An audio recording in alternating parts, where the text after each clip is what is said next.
Thank you very much for the introduction.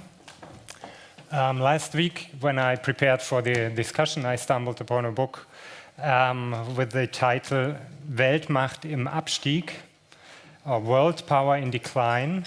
I don't know if somebody of you remembers that book. It was written by Friedrich Meyer, former editor for Eastern Europe at Der Spiegel. And the book was published in 1984, and it predicted the come down of the Soviet Union. When I started to work as a foreign correspondent for Süddeutsche Zeitung in Moscow, almost 30 years after this book was published, the Russian president was on the cover of Time magazine already for several years as the most powerful person in the world. What I want to say is that experts and even journalists are sometimes right with their analysis of future development, but nevertheless, most of us were surprised by the coming of by the falling apart of the Soviet Union, but as well by the developments with Crimea and in Syria and Russia's new role in global politics. We now will hear what three excellent experts think Russia might develop in the next coming 12 years. Mrs. Liik, Mr. Gabuev, and Mr. Kruppa present three scenarios, and you can vote which of them sound most convincing to you. But before we start, I will give a short explanation about the order of the debate, because it's quite strict. It has some tradition. Körber debates usually with two participants. Now we have three. We start with a vote of the audience.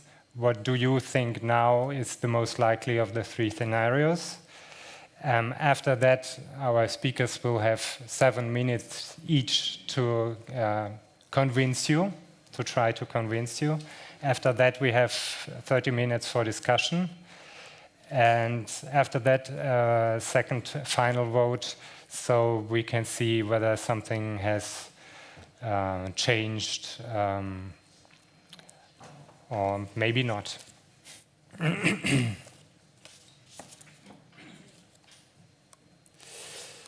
So let's start with the first vote among the audience. If you think everyone has these green cards, so you can lift it up. If you think in 2030 Russia will remain a European power, please raise your cards now. This is quite a lot. But I have to remind you, you can raise your card only one time. So if you think Russia will be an Asian power and European power and maybe powerless anyway. Timely reminder. Did you already? Are you? That's the wrong approach. That's the wrong approach. Russia will be both a European and an Asian. We can discuss. I think we should discuss this later. You already counted the votes. If scenario number 2 sounds most convincing to you, and you think that Russia will become an Asian power until 2030, please raise your cards now. Okay, Sasha, I think this will be a hard job for you. That's a pretty low bar. So if I have 3 or 5 more votes after I finish speaking, I'm good. Okay. Thank you very much. For scenario number 3, in 2030, Russia will be powerless. Who thinks this is the most likely development? Please show your cards now. So most of you in the audience are convinced nothing will change in the coming 12 years? You're in trouble. I can skip my speech. No. Are we ready? So we first will have our first, we soon will have our first results.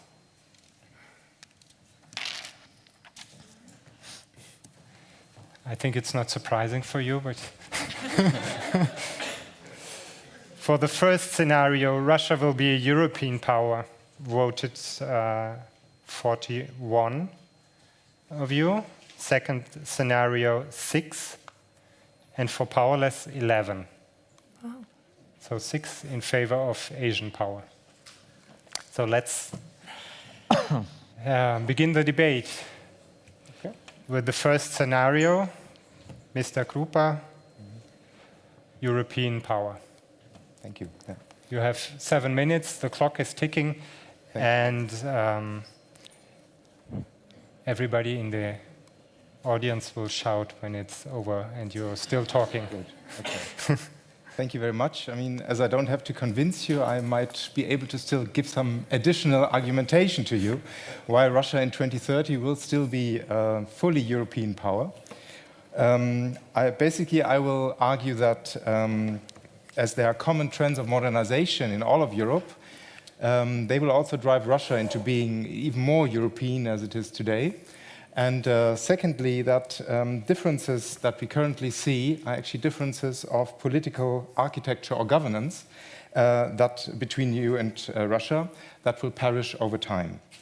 To clarify the underlying process of of the scenario I'm presenting, I believe it's necessary to make 2 assumptions.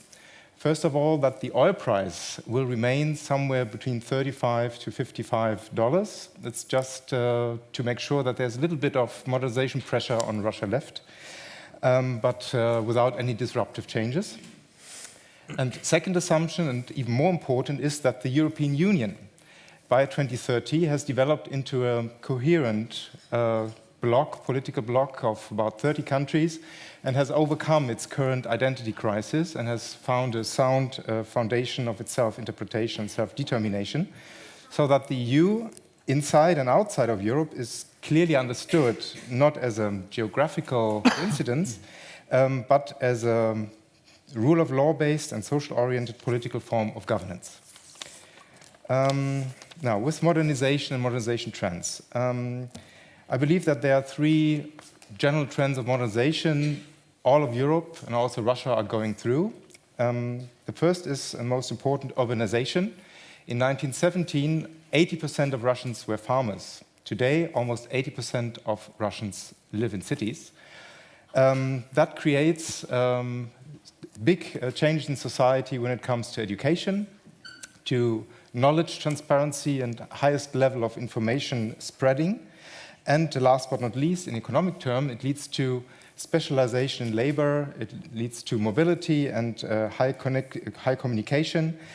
All these trends, they lead to the necessity of certain governances. And that is actually a governance that is moving away from, let's say, authoritarian forms of governance into rule of law-based governance, so diversity-oriented forms of organizing societies. These trends also create certain demand for participation and decision-taking, and also the interdependence and openness necessary for such societies is actually conducive to European values. As a result, we'll see we'll see a supremacy of equal right and citizenship rules over inherited national identities. And we'll also see more bottom-up, urban-based political and social structures that will be supreme to top-down hierarchical approaches that you might see in urban communities a bit more.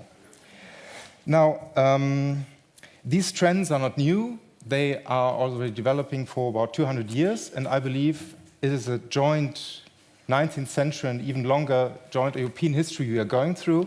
I could elaborate on this later if it's interesting. But the question is, if we have this joint modernization history for 200 years, why are we in this current political confrontation.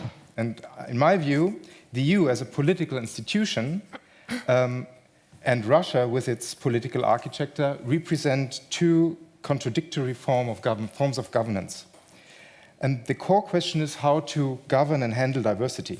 Yeah? You can do it in a top-down approach, clientelistic, patriarchic, authoritarian, and Russia has a lot of resources to work with loyalties, a lot to distribute, whereas in cities, you are dependent on creativity, on individualistic approaches, and that is more of a rules-based, bottom-up European approach. Now, this contradiction has consequences for political argumentations. When we talk about Crimea, for example, since the Russian government is not recognizing the Catalonia independence anymore, or has never done, the only reason for annexation of Crimea left is historical reasons in the argumentation, whereas the West always is conducting its argumentation on Crimea on rules and principles. So these differences of political architecture lead to differences in political argumentation and justification. However, the trends I've described are actually leading to Russia step by step moving into a European direction. We'll see, like very basic examples, e-government rising in Russia, in Moscow particularly, so that we have trends going away from all kind of surprises from bureaucracy. There's a rule of law demand in Russia itself. The severity of the Ukraine crisis, in my view, actually is an expression of the severity under which, or the threat that is seen by the Russian governance structures of these Europeanization trends that are happening in Ukraine. And last but not least, the anti-Western and its own, we are our own civilization rhetoric are actually, they try to uphold this old paternalistic way of governing. And that's why I'm saying the more the European Union is developing its norms and is being understood as a clear notion, the less sustainable will this understanding of Russia being its own civilization be.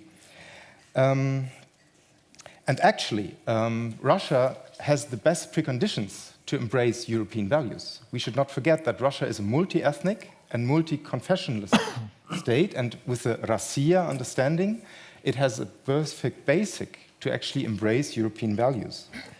And 30 seconds left. Yeah, thank you. I also believe the other reason that should not be neglected is that there are just no alternatives. 80% of Russians live in the European part of Russia and not somewhere in Asia. So for them, there is no other perspective than going west. I have a scenario for what will happen until 2030, but I'll leave it then with regard to the discussion. Yeah. Okay, thank you very much.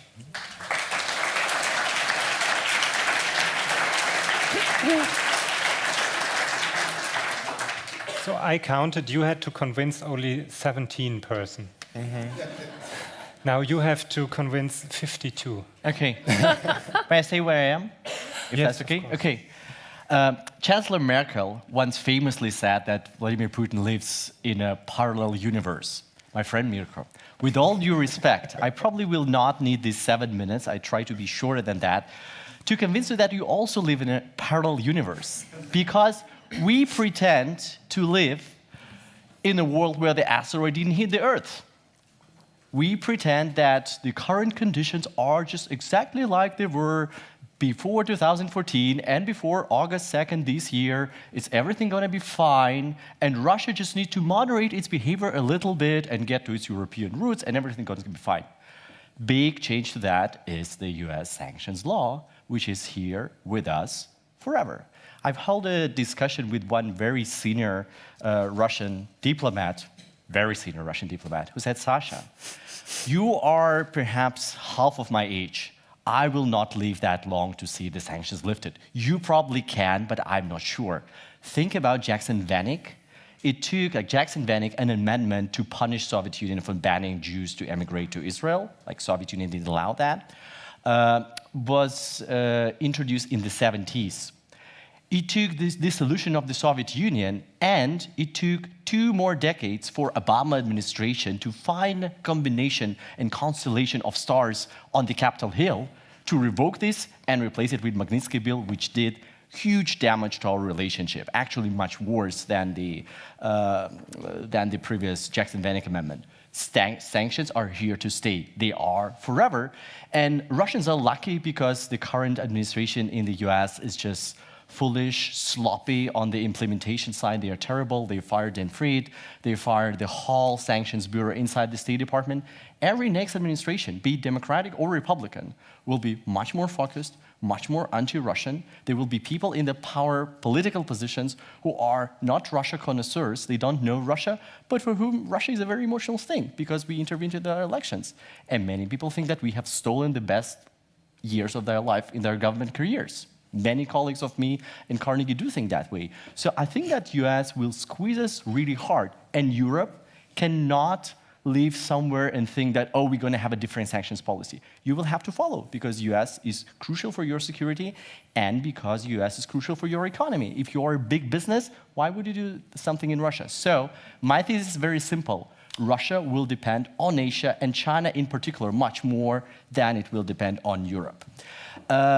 Another point, technology. Like somebody pointed out that Russia has nothing to produce, Russia cannot produce anything except oil and gas, which is of course foolish. We can produce power plants. How many German power plants do we know that Germans produce? Cell phones were mentioned. How many people in the audience use German cell phones? It's either American or Chinese. And I think more and more Russians are switching to the Chinese cell phones. China has a lot of technology which is damn good, which is very inexpensive compared to your perfect, but very expensive technology.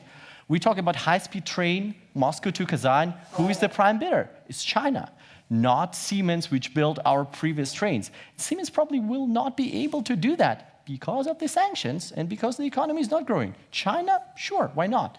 So we're going to be building more and more dependence on China structurally because they can provide liquidity, they can provide technology, and they have interest. In real terms, of course, most of the Russians live in Europe, and definitely that's much more culturally European country. But if we're talking value gaps, we have a huge value gap. I think that's established fact. With China, I think that if you look at the top tier of the bureaucracy and the elite, there is a lot of similarity in the gaps, in the values. Corruption, materialismus, like many high-level officials, their quality and standards of life is wristwatch, what kind of expensive French wine I'm drinking, who has a bigger villa in Côte d'Azur, Maybach and stuff, and long-legged secretaries. We are exactly the same. It's very similar culture. We want to make our countries great again. We share this. And on geopolitical Tinder, we swipe each other. I'm very bad at this as a married man with 2 kids, but we always swipe each other in the same direction because Chinese call themselves socialist democracy with Chinese characteristics. We call ourselves a sovereign democracy, but neither is a democracy. So on values terms, we have so much in common, and we have a worldview where we can support each other. Of course, Chinese will help Russia and build this dependence on Russia, not because they are friends of Russia or they love Russia or they are doing charity. They will be super smart, very pragmatic. They will squeeze Russia into the corner and turn into a junior partner, but with respect. You know Chinese massage is very good. So they are brilliant in massaging the Russian ego and telling the Russians how brilliant they are. Nobody will start a conversation with Mr. Putin about gay rights in Chechnya. Not an issue for Chinese at all. Do we want us to send more prosecutors to help to sort out this issue with these gays? So on values and on respect, I think Chinese are brilliant. In reality, yes, we are moving to this position of Chinese junior partner, but it's going to be softened by the Chinese. And we see it in the current figures. Who is #1 lender to Russia over the last 2 years, if you believe the central bank statistics? It's China, surprise, surprise. That shows that the credit flow to Russia has started up. But that's what the Chinese can exploit now, and definitely with the sanctions, that will only continue. At the end, we will probably be not an Asian power on pars with Japan or South Korea or China, but we definitely will depend on Asia much more than we are depending on Europe. Thank you so much. Thank you very much.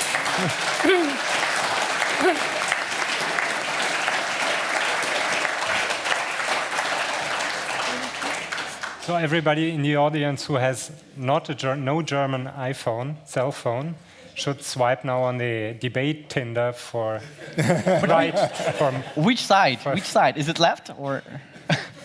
Okay. Next question.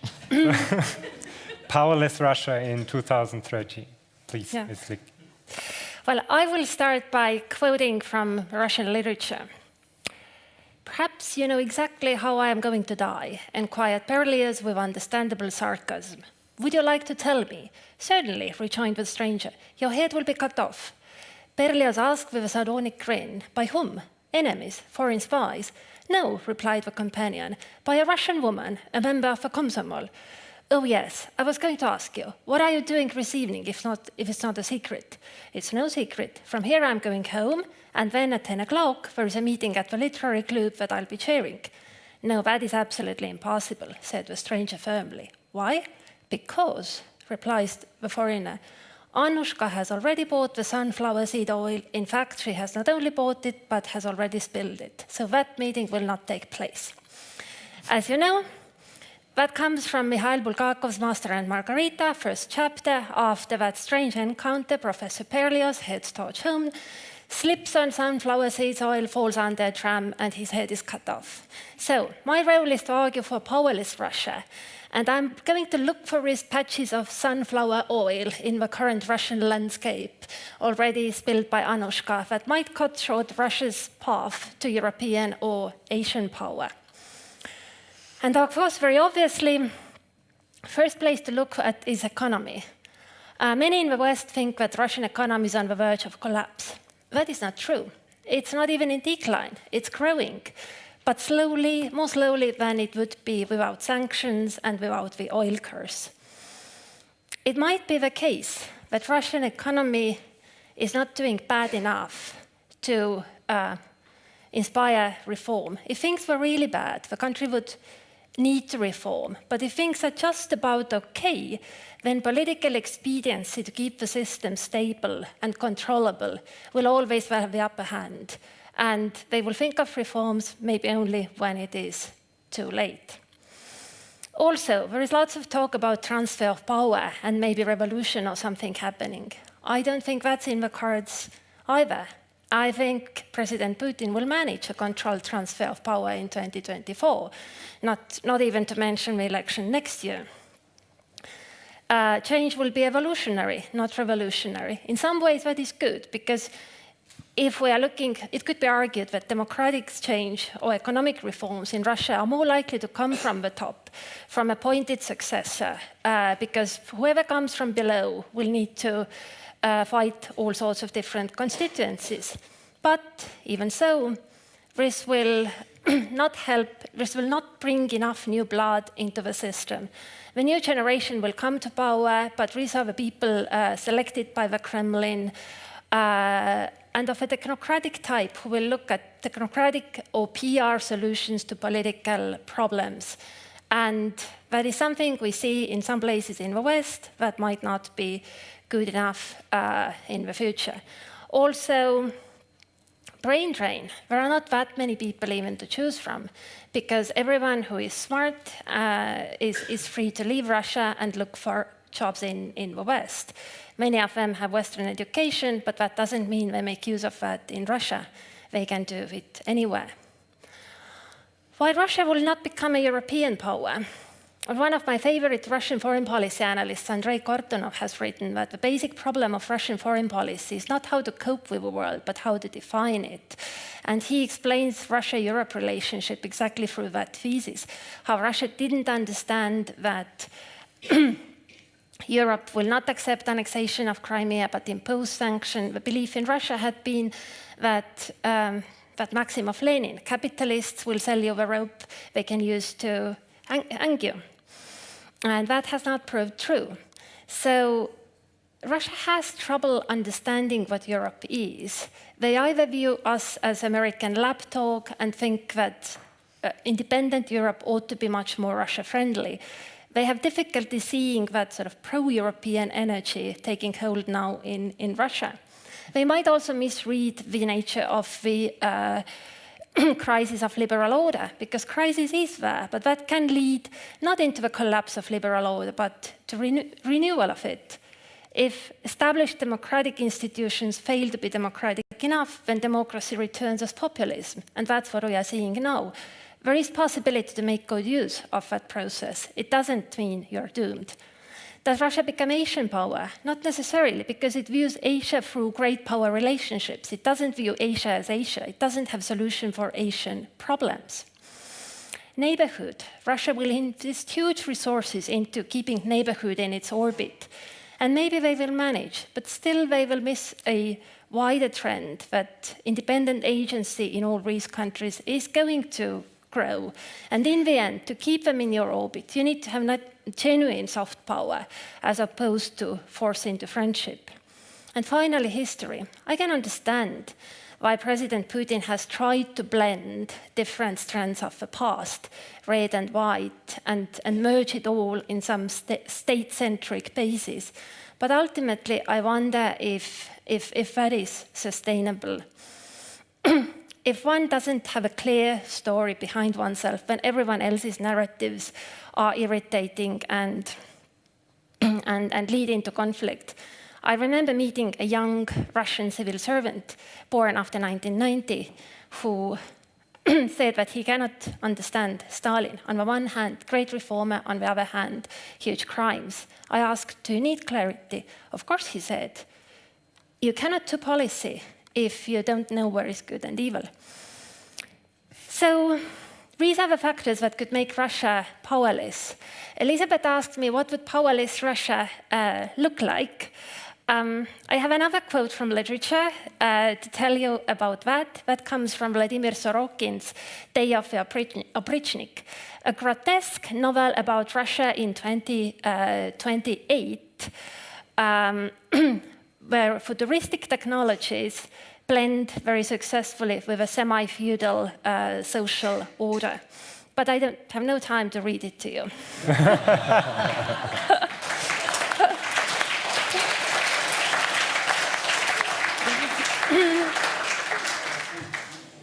Thank you very much. Before I open the floor for the audience, I wanted to give you a first question. One thing. I was wondering about, nobody of you mentioned military power. But the comeback of Russia to the international stage of global politics was not because it's economically strong or because it has the smartest students at universities, but because of military action. No. You do not agree this? I would say it's because of the weakness of US foreign policy. That left the space open for hardware to move in. Mm-hmm. But what role does military power play in your scenario? It's a boy's toy, yeah, to say it very, provocantly, but it is something that is important for power projection, for escalation dominance, like in Ukraine, for example. It is an instrument and tool to uphold certain strategic basis, so to say, but to make something sustainable, I believe you still need the soft power in the end. You need a political basis for whatever you do. You don't agree? I agree. Nothing of lasting nature can be built on strength, you could say. Russia has made good use of military power. I mean, Russia's escalations have served some purpose. But by now already, analysts in Russia argue that it's not sustainable anymore because Russia's calculated unpredictability is now matched by Donald Trump's genuine unpredictability. And furthermore, if Russia wants to make use of what it has achieved, it needs to be more stable, because otherwise, how can you have partners who can rely on you? In my scenario, I think that the military deterrent plays a crucial role for Russia to be not afraid of this partnership with China. Chinese people are moving out of Siberia because the population in China is shrinking. You can find much better jobs inside China, not in the Russian Far East, and you are a nuclear superpower. So all this thinking about, yeah, well, threat, Chinese are gonna colonize, encroach, and do Crimea annexation thing to Primoria is just not happening. And for that, keeping a robust military deterrent is crucial. Russia will be not a power projector in Asia. Russia doesn't want to be very much involved. But I think that if you look at China's capabilities to project power, Russia is one of the enablers. They have the best Russian aircraft, Su-35.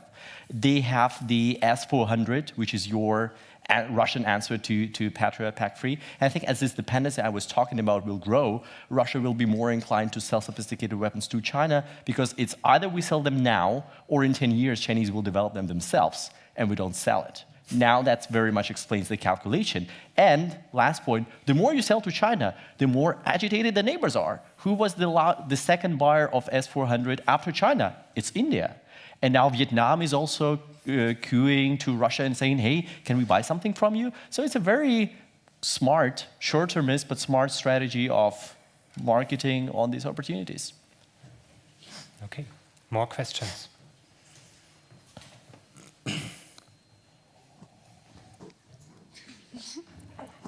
Hallo, wir sind aus einer Gruppe von russischen und deutschen Schülern und wir haben uns vor ein paar Tagen mit dem Thema zusammengesetzt, Russland-Deutschland, und haben jeweils 2 Szenarien ausgedacht, ein positives sowie auch ein negatives. Und ausgehend, also wir haben die 2 Fragen, die gegensätzlich auch sind, und ausgehend von einer grundsätzlich positiven Perspektive, was muss bis 2030 passieren, damit eine interkultureller, offener Dialog überhaupt auch stattfinden kann? Nächste Frage. Soll ich die Frage Okay, maybe, yeah. Ja. Leider müssen wir feststellen, dass die Konfrontation zwischen Deutschland und Russland in den letzten Jahren immer schärfer wurde. Deutschlands Politik basiert auf das Hochhalten der neuen liberalen Werte, während Russland konservativ bleibt und an traditionellen Werten hält. Die politische Konfrontation mit Russland kann man in Deutschland besonders in den Medien sehen, in denen vor allem in einem sehr negativen Ton über Russland berichtet wird. Den gleichen Kurs sieht man in der Wirtschaft. Es werden Sanktionen verhängt, die sogar den Interessen der eigenen Industrie schaden und eine jegliche wirtschaftliche Zusammenarbeit im Keim ersticken. Wenn man bedenkt, dass Parteien wie die CDU, die Grünen, die FDP eine solche Politik unterstützen und die Mehrheit der Stimmen hat, wird es in den nächsten Jahren keine Kursänderung geben. Meine Frage lautet, gibt es ein Licht am Ende des Tunnels? Was kann man konkret unternehmen, um die Beziehungen zu verbessern? Dankeschön. Thank you. What does it take? I have a very short answer. Unfortunately, I'm on the pessimist side. Things will need to get much worse than they are now, and there is a potential for them getting worse in U.S.-Russia relationship for sure, but also in our bilateral relation before they get better. I would expect something like 9/11 type of event, either natural or terrorist, like something really big to change the whole picture. Otherwise, we are just on the slippery slope to worsening the relationship. Because will Russia change before 2030? Hardly. I quite share Kadri's analysis. Mr. Putin has 0 problems with being re-elected. It's the margin and the turnout, which are the questions. And I don't think that if something doesn't happen to the oil markets, he has 0 problem with transfer of power, like staying himself or selecting one of his bodyguards or placing Medvedev in that side, doesn't matter. So in 2030, we're going to have basically the very same setup, politically, culturally, and it takes 13 more years of estrangement. So it's going to get worse. And the only event which can do that is like a big natural Chernobyl type or 9/11 type of events, which, God's sake, will not happen. But I don't see any other positive outcomes. And the task is not how to make this relationship better. It's not how to make them worse. So revive all the Cold War mechanisms for arms control, not letting START Treaty and INF Treaty collapsing. I think that's the daunting challenge for US-Russia relationship, but definitely Europe has to play a role and keeping the channels of communication common between people. That's also crucial, and I think that Körber and everybody here devotes a lot of praise for making this dialogue happen. That's crucial. Any other answers? I find it hard to see a sudden change unless, a big event of that type happens. But Russia and Europe really are of different opinion about some very basic things about world order, really the normative foundations. That is not, you cannot change it just by arguing, just by doing a deal. Or with sanctions. I mean, President Putin, he doesn't bow to pressure. But I've noticed he accepts reality on the ground when he sees it. So what I would suggest to Europe is to fix our own domestic model and invest in liberal world order, fix it where it needs to be fixed, because it does. It's, it's not flawless. And we have things to learn from that populist wave and to correct. And if Europe is again seen not as some sort of ideological power that is waning, but something that has future and possibility to be a term setter in international affairs, then Russia's attitude towards Europe will change. I'm not sure, though, if we will be there by 2030. That comes too soon. I believe, I totally agree that one of the two keys for changes first is to getting Europe in order and have a strong European identity and understanding of where we are standing. But I would be much more optimistic about the development inside Russia and also with regard to EU-Russia relations, because we tend to homogenize Russia and we tend to over-focus on the political, let's say, structure around Putinism, so to say. The question was about intercultural dialogue and what we can do. I mean, the Schengen visa, there are about 3 million Schengen visa being issued every year to Russians. We have a tremendous exchange in economic, culture, in all kinds of spheres that are happening. And I see when I go to discussions in Moscow, there's all kinds of stuff happening. It's very modern. People care about education, about economic development, about their futures. There are so many questions in the room that the current political system cannot answer. Has no narrative for. Yeah? And I think here the exchange is the decisive part. The more we have an exchange with the Russian ordinary people, with civil society, that is where the understanding comes from and where the progress will come from in the end. So one very concrete measure we could do from our side is to offer Russia visa-free travel. Yeah? That would be one of the easiest steps to really go into a direction of more understanding. But I believe a second part that will come is there will be an understanding that the political architecture in Russia is not sustainable. I mean, Alexander has just described actually Russian interests as being a function of US sanction politics and Chinese comfort zone massage. This will not be enough for most Russians. Yeah? And Russia becoming a filling station of China will also, in the end, will not be enough for Russians. China doesn't have to invade Primoria. It just has all the connections with Primoria. It was never territorial. It just had its vassals and its dependents. And that's where Russia is moving to. And people will understand that, and they'll ask for more perspective on that.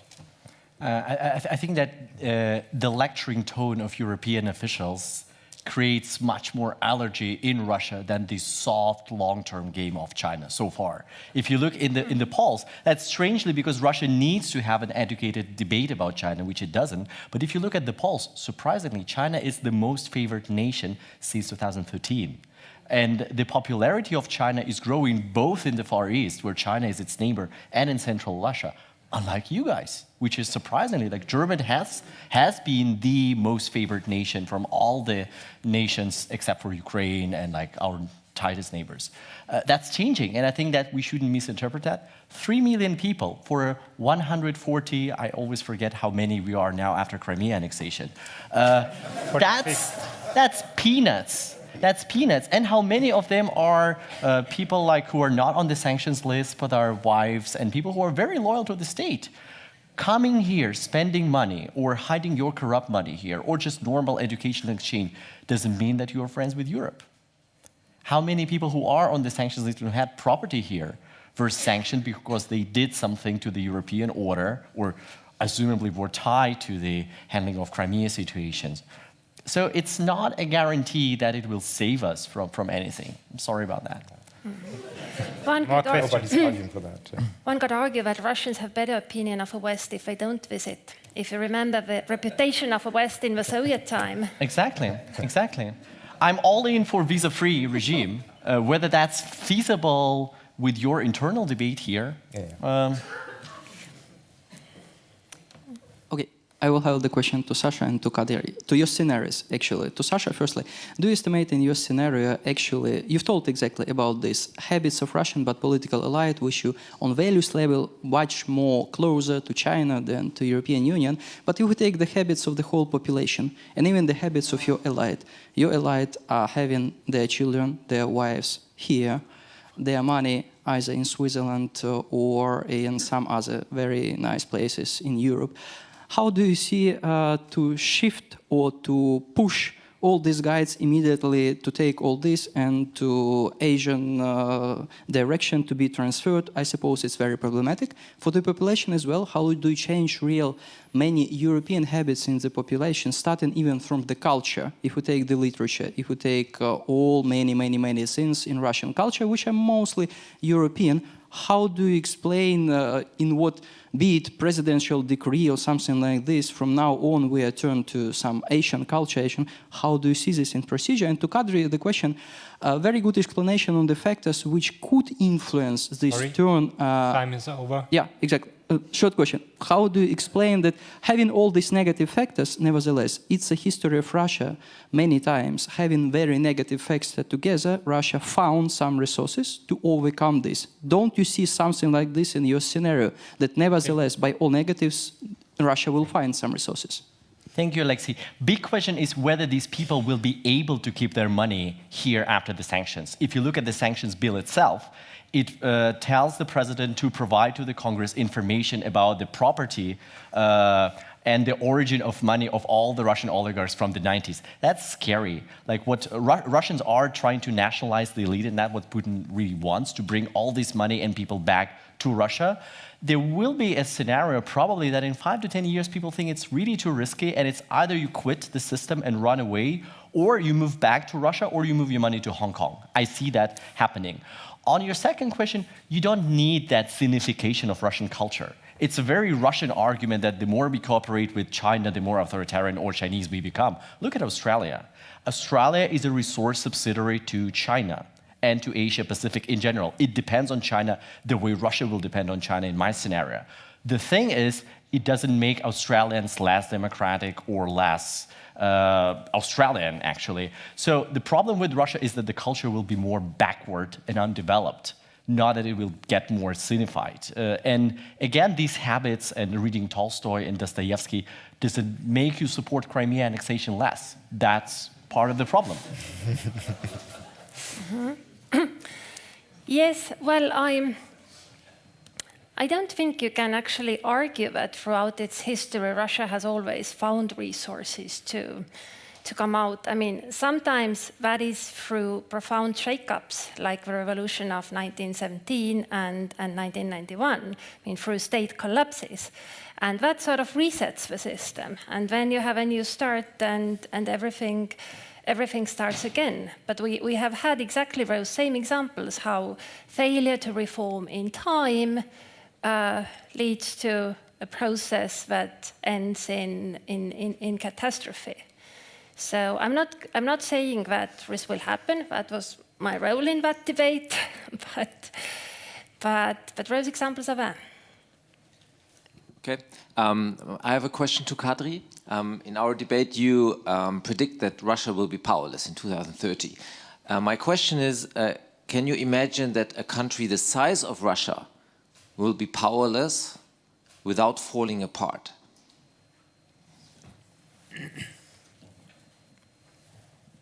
That's an interesting one, but Well, in that Sorokin's futuristic view that I had no time to present, they have encircled Russia with a wall that is only crossed by oil pipelines and Guangzhou-Paris highway. And inside that, there is a fairly parochial life, despite super technology. So I can imagine that, yes. I don't think that Russia is going to fall apart. I don't see preconditions for that. Russian sociologists with whom I talk, I mean, they tell me how in the 1990s, they couldn't even conduct the same sociological surveys in, say, Baltic states and Tajikistan. That was simply impossible. People's worldview was structured totally differently. And that's not the case now. Russia is fairly coherent in how it views the world. So why would it collapse? Further questions? Ja. Erla. Gernot Erler, Russlandbeauftragter der Bundesregierung. Mir ist aufgefallen bei den 3 Szenarios, dass alle 3 von einem Russland ausgegangen sind, das eine Wahl hat. Aber ist es nicht so, dass wir auch gucken müssen, dass Russland reaktiv sein muss gegenüber chinesischer Politik? Seit 2013 läuft diese neue Seidenstraße-Initiative von Xi Jinping, jetzt neuerdings Road Belt Initiative genannt.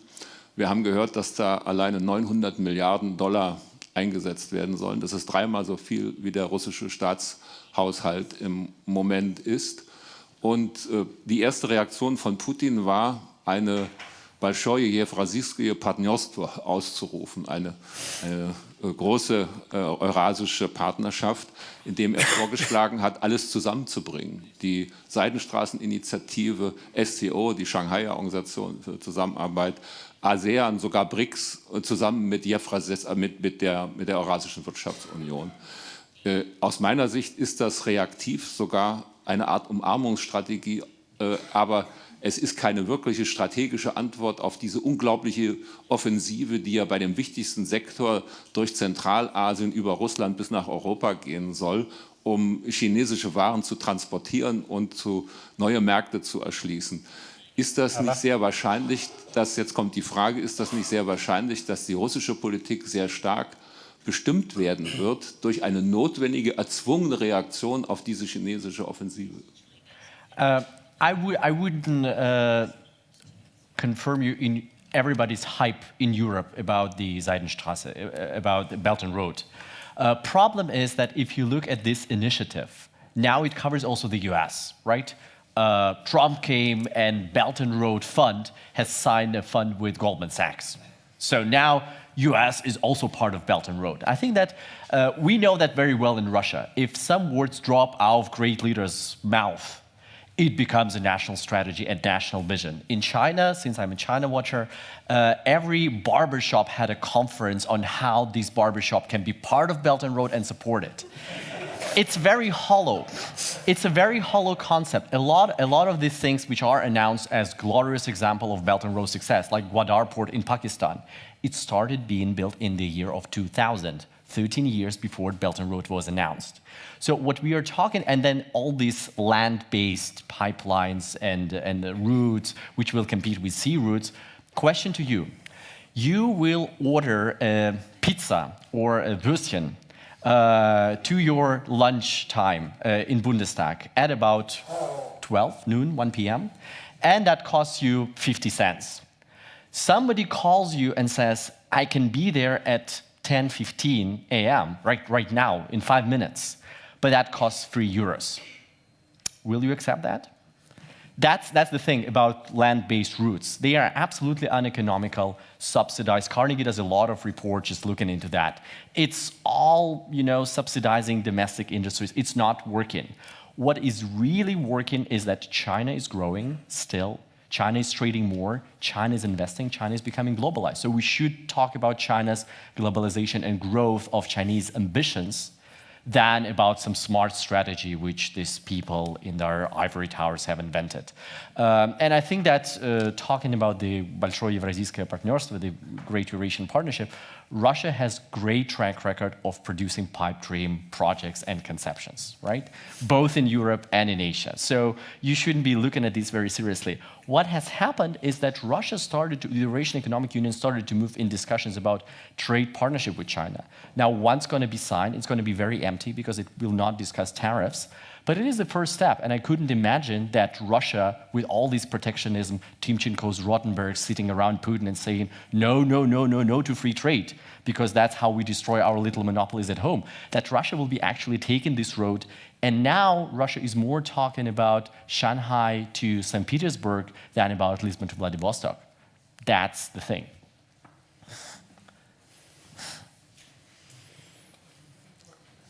First, Maria von Drug e.V. Wir machen mit unserem Verein Jugendforen und da laden wir jedes Jahr 100 Jugendliche aus Deutschland, Polen, Russland und der Ukraine ein. Und was ich halt bei den Leuten, die in meiner Generation sind und aus Russland kommen, immer wieder sehe, ist, dass sie teilweise viel europäischer denken und viel europäischer sind als die Polen, die Ukrainer oder die Deutschen, die bei uns teilnehmen. Von daher, also was Sie gesagt haben, Herr Gabuev, war sehr witzig und sehr überzeugend auf den ersten Schritt, aber ich glaube, Sie vergessen, dass im Jahr 2030, oder das würde ich mal behaupten, dass da kein Herr Putin die Entscheidung trifft, sondern ganz vielleicht jemand aus meiner Generation und der halt, also dann jemand aus Russland aus meiner Generation, der in seiner Jugend Jugendaustausch gemacht hat, in Europa war und das alles gesehen hat.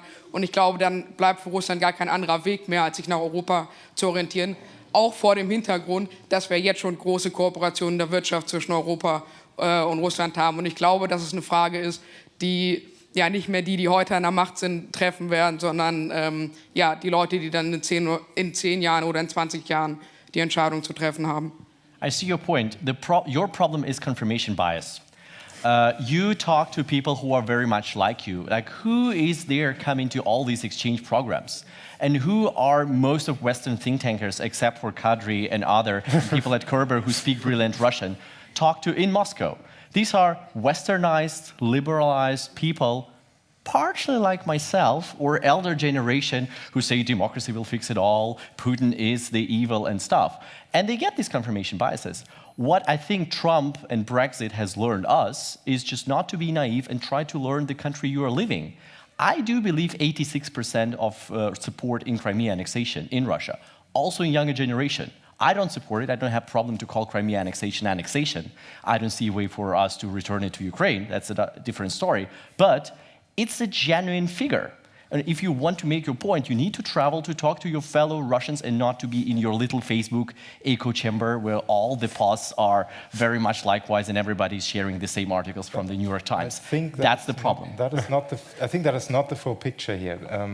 When you look into the fact that the Russian state actually is not fully filling the room, let's say, in social policies and education policies in many areas, you see in many communities that are disadvantaged, that not Moscow and St. Petersburg, you see a lot of social and civil activism and people who take their destiny in their own hand, make the experience that they can make a difference by becoming active. And that actually is the turning point that also made Ukraine turn to what it is today, an activization of civil society, being fed up with certain structures that don't work for the people, but that expect the people to work for them.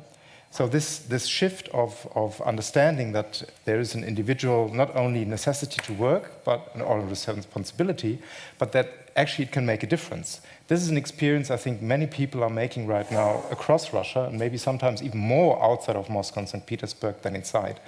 And there's a lot of stuff that we all don't see. Yeah? It's not covered in the Russian media, there's nobody talking about it, that's very subdued.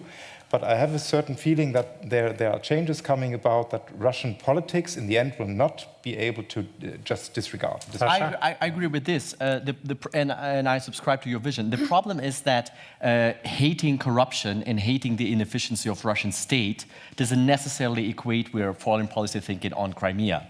There can be people who say, yeah, Putin is a crook. and our governor is a crook, but I support Crimea because it's part of Russia. You will come to the point where you realize that the annexation of Crimea is actually the attempt of the current political system to prevent a full-fledged rule of law-based system in Russia. That's one of the theories, That but is what the system is trying to do right now. Yeah? That is what the system is doing right now. Our time is over. There was one last question. Florian Kühn, Bonn International Center for Conversion.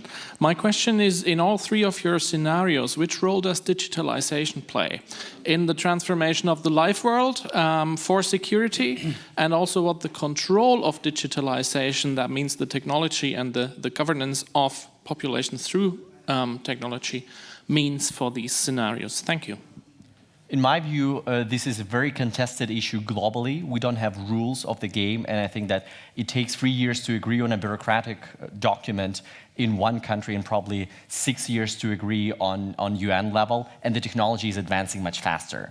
The direction in my scenario that Russia is taking, we have a big group of people inside the Kremlin administration and the chancellery of the Communist Party of China talking about information, talking about management of internet and stuff.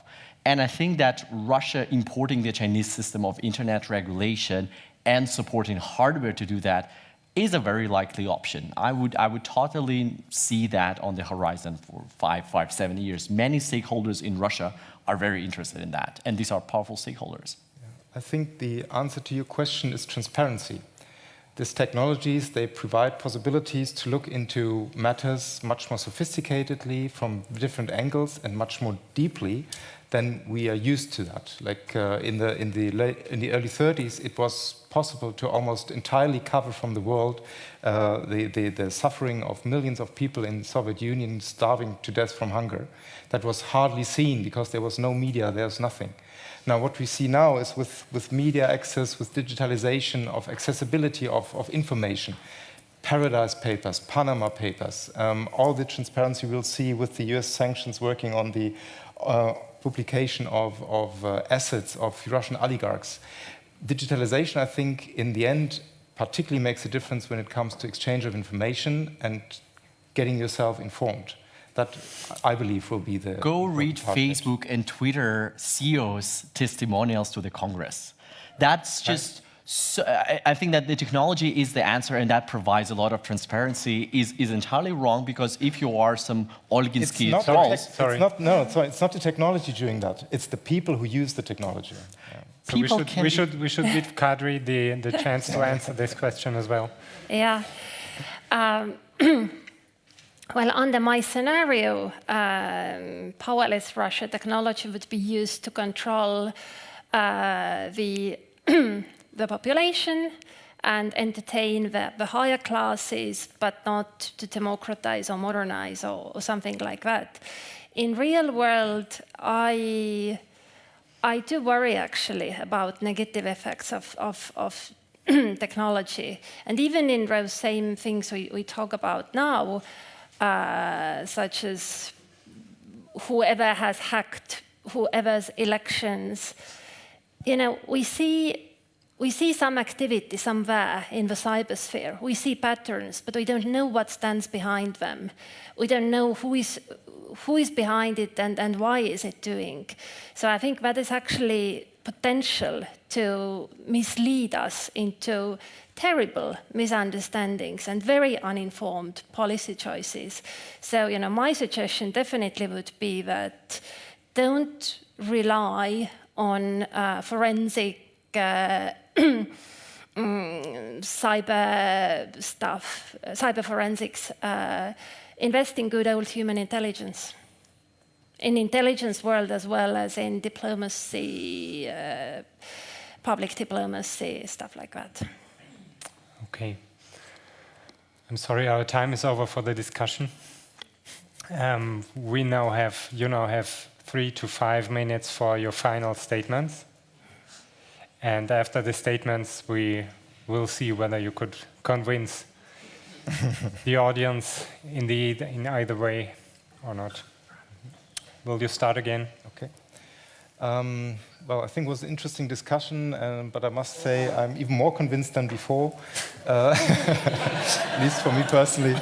I think a powerless Russia is just not thinkable because of its size, both in resources as well as in population, as from its background, cultural history, whatever. You could surely argue about scenarios where Russia is in deep trouble again, like it had disruptive times before, but even then it is not powerless. It then is an issue we also would have to take care about. So I believe here like an in-between scenario of that kind, that Russia is kind of an ordinary small state in Europe, I do not see. I think Alexander has showed us very well by saying that the Chinese don't care about Russian interests when they pursue their politics very well, that if Russia is smart, it will not go this direction. I mean, you have argued a lot about emotions and that there is this certain, let's say, similarity about governance of authoritarian regimes who feel comfy among themselves. But if Russia is smart, I believe it will go a different direction.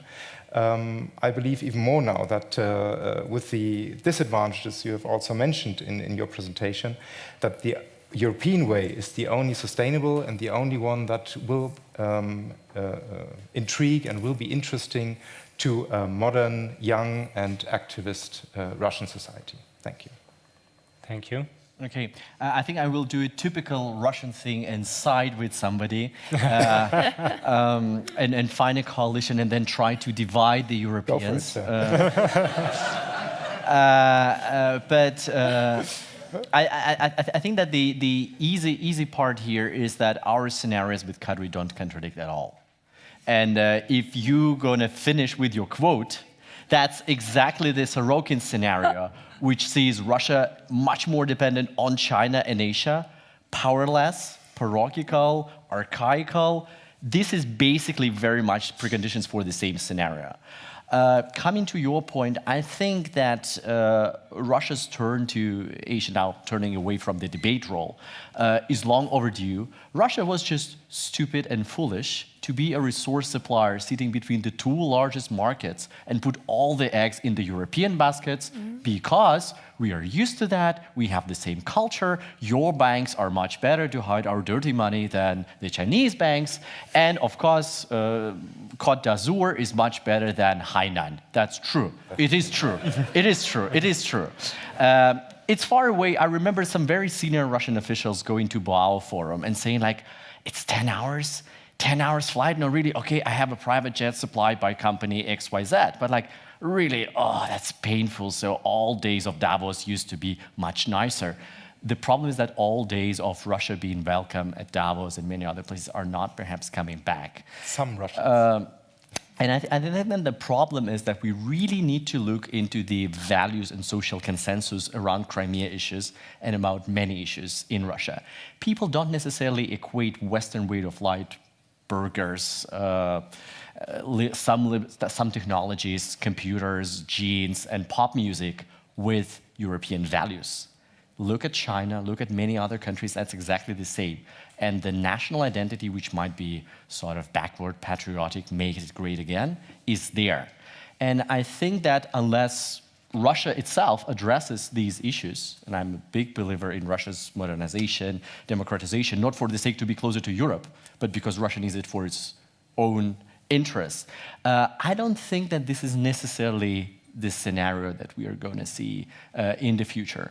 And whatever, is it a smart scenario, doing more on the China and Asia just to be a balanced economy and choosing between the technology? Why are we so stuck with Siemens? Why not talk to Huawei and ZTE? That's smart. Germans import oh so much from China as well. Supply a lot of technology to China and turn that to multi-billion companies in China. Russia should do the same with our natural resources and moving up the value chain under whatever circumstances. So I think this will grow, but because we are now a forced pivot to Asia with no European alternative, it's going to be much more that the Chinese take the sweeter part of the deal. That's bad for Russia, but I don't think that Russia has any other feasible option with the sanctions regime being in place, and you don't have any other options to revoke the sanctions. So we are kind of doomed for the scenario I have described and Kadri will describe. Thanks. Smart move. Thank you. Well, there is also actually an option that Russia's way to Europe goes through China. I've long been thinking that actually more exposure to China could make Russia friendlier towards Europe. I can quite see how that could happen, because Sasha is right. Right now, Europe's sort of dogmatic attitudes irritate Russia more than what China is doing. But China is giving platitudes, but actually is very tough when it needs to defend its own interests. So as soon as Russia becomes more focused to that, then, on balance, Europe might not look so bad. And there is, I think, some shift already happening.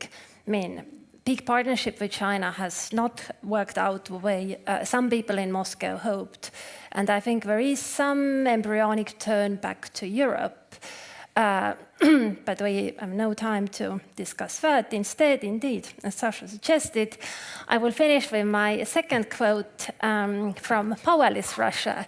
Life there is not bad either. It's quite quiet and peaceful. No need to worry about Europe or China too much. So, day's news from Russia in 2028. Departmental clerks and district councils in the North Caucasus sections of the southern Russian wall have been stealing again. The far eastern pipeline will remain closed until the petition from the Japanese. The Chinese are enlarging their settlements in Krasnoyarsk and Novosibirsk. The trial of the money changers from the Urals treasury continues. The Tatars are building a smart palace in honor of His Majesty's anniversary. The Muromsk psaltery players will give 2 concerts in the Kremlin. Count von Bagration Golitsyn beat his young wife. The ruble is up another half kopek against the yuan. Thank you very much. Now, we're going to find out whether you could change any minds, whether we see the future a different way.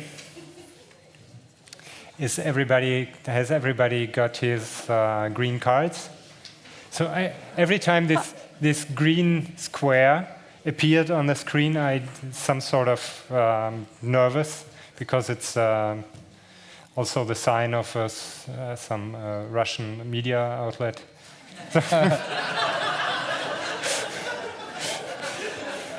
So we are just voting. You see, Russian interference is everywhere. How can it be powerless? I think, really, if Rita Simonyan managed to convince with her little channel, which is not, is anybody watching RT on a daily basis? Is anybody taking it as a serious source of information? That's it. Like, if she managed to convince the US intelligence that she's oh so powerful and get a lot of additional funding in the Kremlin, she's brilliant and Russia is brilliant. Let's vote. Okay, let's vote. And look that Russia doesn't steal the vote. For the first scenario, in 2030, Russia will still be a European power. Please raise your cards. We are counting.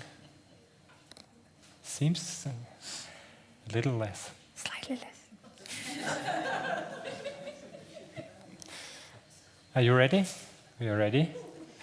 Second scenario. Russia will become an Asian power until 2030. Now we're talking.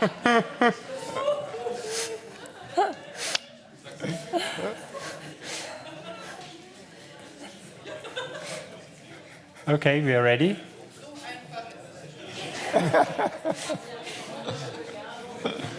We meet again 2030. Yeah.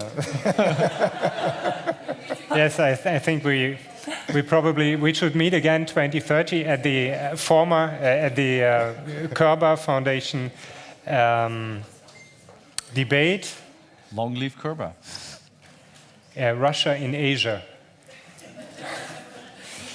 So the last vote is about Russia will be powerless in 2013. Who still thinks, or who? We can't. Okay, thank you. We are ready.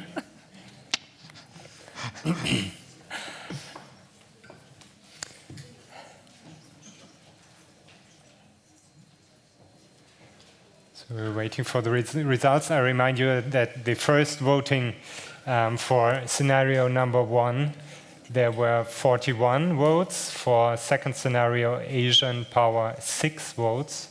And for powerless Russia, 11 votes.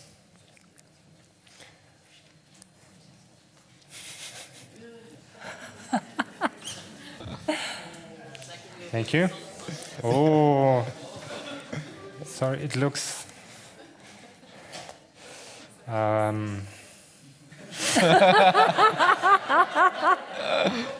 Spit it out.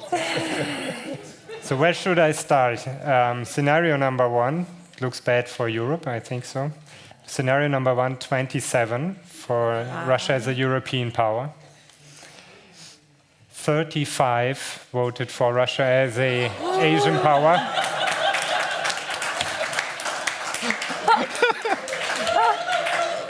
I should stop watching battle rap. And Kadri also gained votes, 16 for powerless Russia. So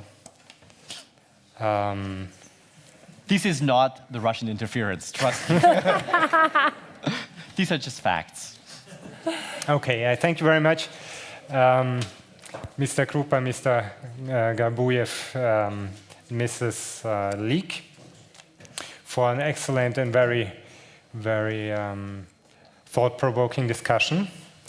And I thank the audience for participating in it, and many thanks to Körber-Stiftung, for Körber Foundation, for inviting us, and I hope we will see each other again in 12 years. And Feierabend, who was really right.